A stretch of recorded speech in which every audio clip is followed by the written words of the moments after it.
Magandang hapon guys! Ito na naman si Benji Aquino. Ngayon, papakita ko sa inyo kung paano ako magluto ng sweet and sour na tilapia. Kailangan natin ng garlic, bell pepper, yellow, tsaka yung red ang gagamitin ko.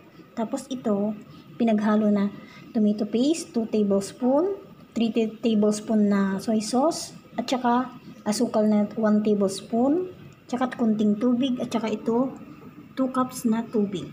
Tsaka syempre yung tilapia natin. Yan, painit na tayo guys ng kawali. Kasi igigisa muna natin yung bell pepper para lumambot. Lagyan natin yung bawang. Ayan.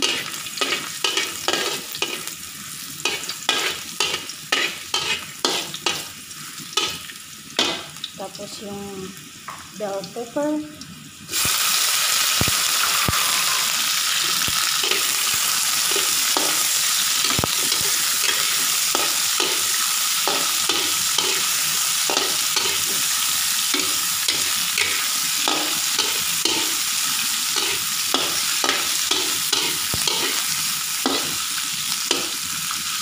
Palambutin lang natin konti. Tapos ahonin natin. Tapos ipito natin yung isda. May kanya-kanya naman tayong pagluto guys. Pero ito yung tinuro sa akin ng aking laupan niyang pang madalian na sweet and sour. Kasi yung mga Taiwanese ang bilis nila magluluto. Ayan. Halu-haluin lang natin guys. After 1 minute, hintayin po na natin kasi hindi pa siya malambot.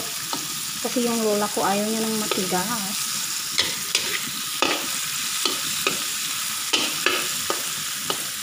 Medyo malambot na siya.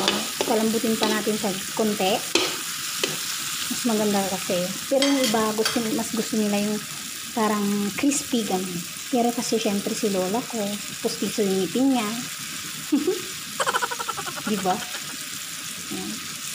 Medyo malambot na yata siya. Ayan, malambot na siya guys. Kunin na natin siya. Ilalagyan na natin siya sa ayan.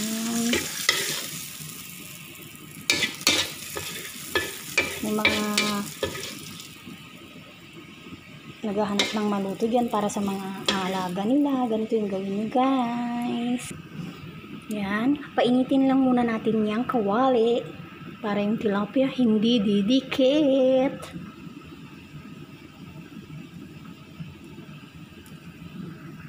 Ayan guys. After 1 minute, talagang mainit na yung kawali natin.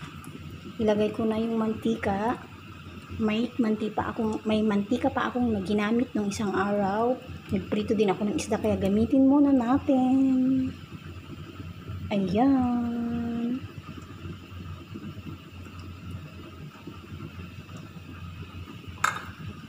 Ayan. Tayin natin yung pan. Uminit yung mantika para hindi dumikit yung tilapia. Diba?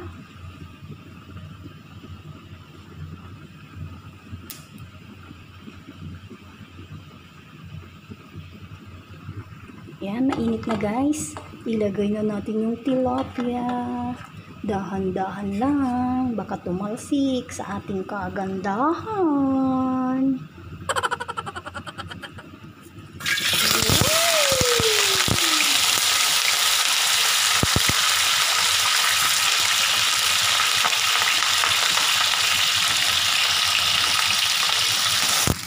Ayan guys, pwede na. Hindi ko na siya babalik ta rin kasi mamaya ilalagay ko yung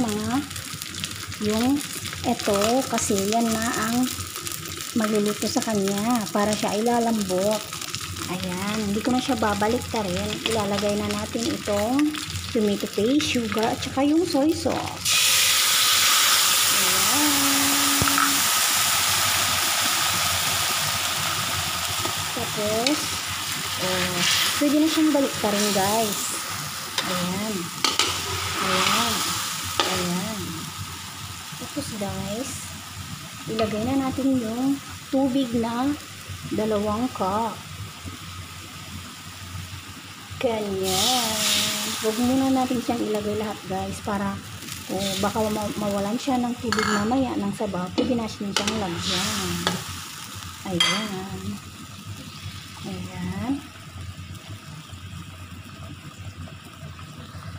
Takpan lang natin, guys. Hintayin natin na maluto.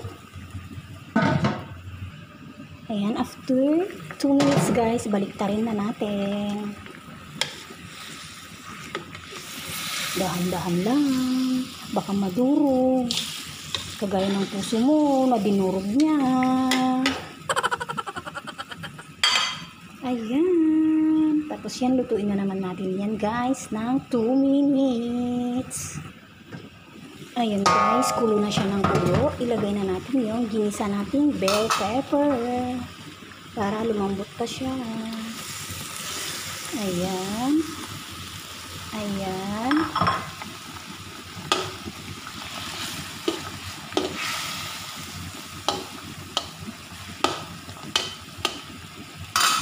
Gusto niyo namang tikman kung tama yung lasa niya, pwede naman siyang dagdagan ko. O gusto niyo pa yung mas malasa, pero sa akin parang tama na eh, kasi ayaw ni Lola yung maalap. Tikman natin, guys.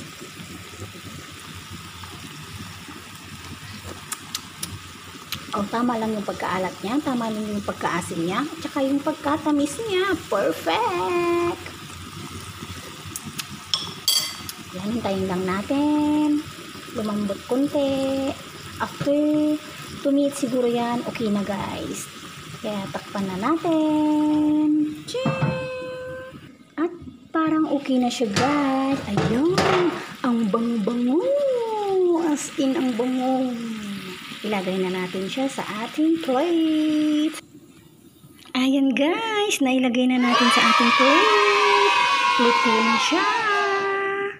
Yan, guys. Yung mga makapanood nito, guys, yung kagaya kong caretaker, ganito po ang lutuin nyo. Kasi ganito yung mga Taiwanese, ganito yung mga gustong-gusto nilang lasa.